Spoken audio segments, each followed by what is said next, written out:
Una de las cuestiones más dolorosas que nos presenta esta pandemia es las tantas personas cercanas a uno que pierden familiares y uno ni siquiera puede ir a darle un abrazo.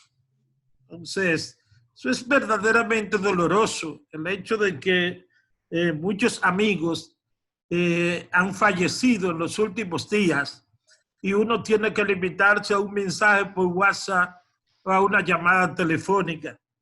Quiero expresar las condolencias al amigo Claudio Marte, diputado del Parlacén, pero sobre todo una persona muy caballerosa, muy amigo prácticamente de todos los representantes de los medios de comunicación.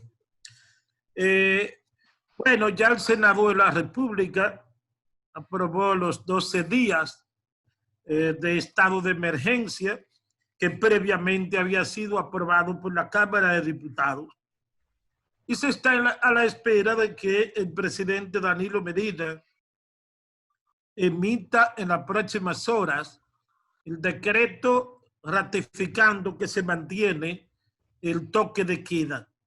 Independientemente de que siga tomando el gobierno del presidente Medina, es evidente que el regreso a la normalidad de muchas actividades es sencillamente irreversible e indetenible. Absolutamente nadie ya va a detener que el país vuelva a la normalidad, porque eso está ocurriendo en todos los sectores de la sociedad.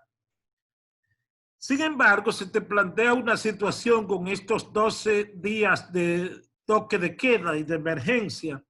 En este momento faltan 34 días para las elecciones presidenciales y congresuales. Prácticamente 12 días inactivos, eso te hace que te falten apenas 22 días para las elecciones. Pero resulta que la oposición política dio una demostración de debilidad el pasado sábado en la Cámara de Diputados y evidenció que el gobierno está cerca, el PLD y el gobierno están cerca de volver a tener el control de la Cámara de Diputados.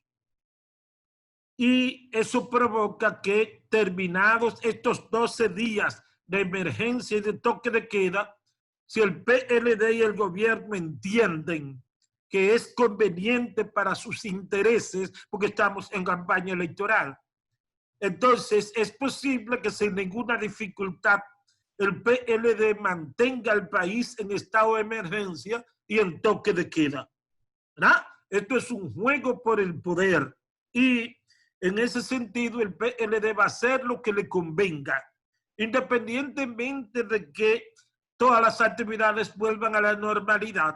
Al menos después de las 6 de la tarde mantiene a la oposición política encerrada, sin poder salir, y la actividad proselitista prácticamente inoperante.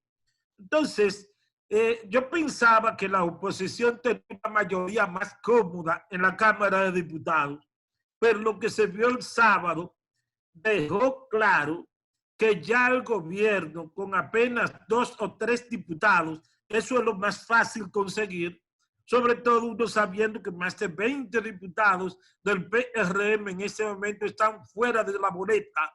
Entonces, el gobierno no tendrá mucha dificultad para volver a tener mayoría en la Cámara de Diputados. Ojalá que sean estos 12 días. Yo creo que hice el planteamiento el viernes de la necesidad de un entendimiento entre las fuerzas políticas que consensuara los días en que deberíamos permanecer en emergencia. Ojalá que sean, reitero, estos 12 días, independientemente de que al gobierno y al PLD le convenga continuar en emergencia, porque no solo tiene la oposición opacada, sino que también bajando en la simpatía en las encuestas. Y entonces, en medio de la situación, que ya esta pandemia está totalmente politizada, esa es la realidad. Todos los sectores se han encargado Pero también es entendible que si tenemos elecciones en 34 días, la pandemia esté totalmente influenciada por los intereses electorales. Así es que veo a la oposición en este momento en una situación muy difícil, porque si perdió el control de la Cámara de Diputados, no podrá hacer absolutamente nada para controlar esta ofensiva que está llevando a cabo el gobierno y el PLD en este momento.